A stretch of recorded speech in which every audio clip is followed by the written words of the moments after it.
always do it on my own, so I gotta get through it. And the only thing I know is to love what I'm doing. Never give up, never slow, till I finally prove it. Never listen to the no's, I just wanna keep moving. Keep my head up when I act, head up, that's a fact.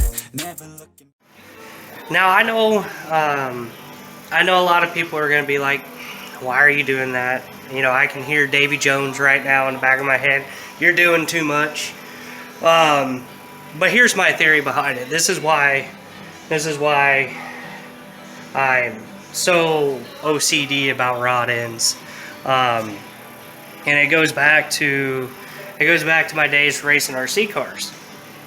It's just a real typical standard theory. A free race car is a happy race car. A free race car handles better. It's really hard to make a bound-up race car handle. So if everything's free, moving the way it should be,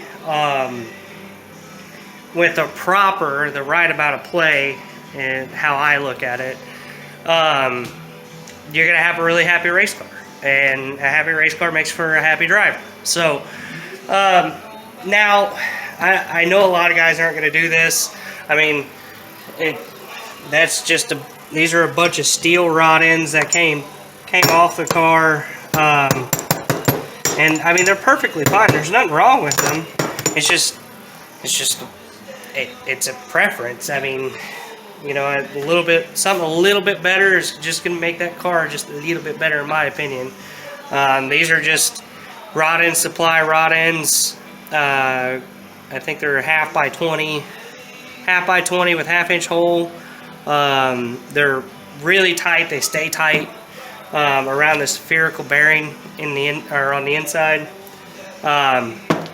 and they lasted like that all season. So we've upgraded all of them. They're all aluminum. They're fairly inexpensive, and it's not that, you know, I have anything from Rod End Supply. We're not getting any deal from them.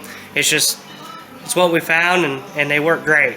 I mean, for instance, I've got for our Jacob's ladder, or sorry, not our Jacob's ladder, our bird cage for our Jacob's ladder, FK rod end. I mean,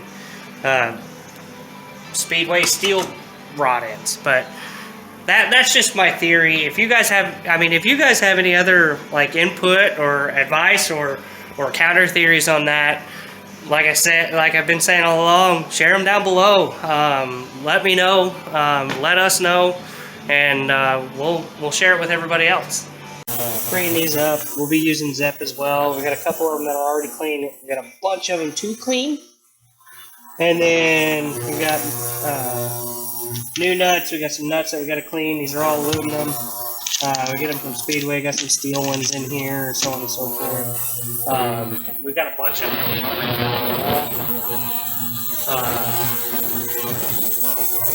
Yeah. So what I'm going to do is, I just got this little container Steve used for his pre-filters last year, and don't make fun of me. I don't have a parts washer. That's at Steve's house.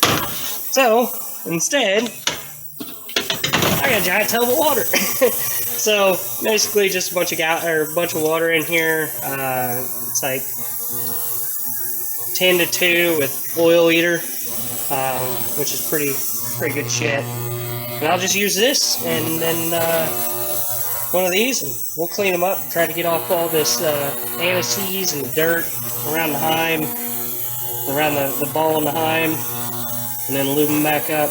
One cool thing, I have Doug Daughtry, I always get that wrong. I love Doug to death. I love working with Doug. Doug actually turned me onto this. You can get this from a couple different manufacturers. It's just an extreme pressure synthetic grease that engine builders use. This stuff is bad to the bone when it comes to threads, especially threads that are either steel or aluminum, or steel and aluminum, or mixed materials like that.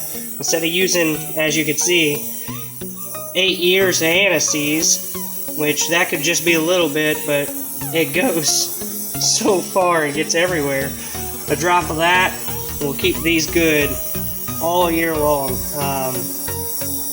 And I'll use this constantly. I'll use it on every Heim and every rod end and every bolt. I'm gonna use it on these bad boys that we just got in from Hyper. Love those, brand new. These things are awesome. I love the two-tone look. A lot of the stuff that's gonna be on our car is gonna be like this with the white chassis, which I can't wait to debut whenever it gets here. But this stuff right here is bad to the freaking bone.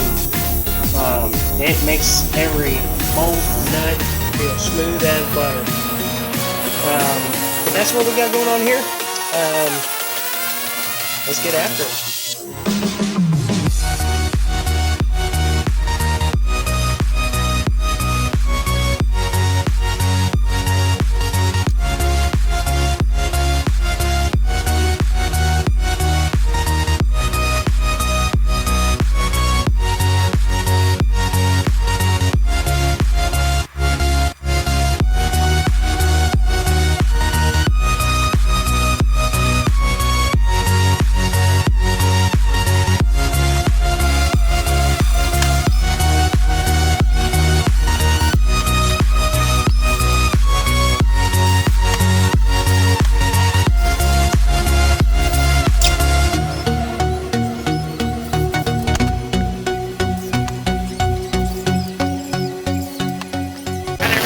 That we wanted to get done today.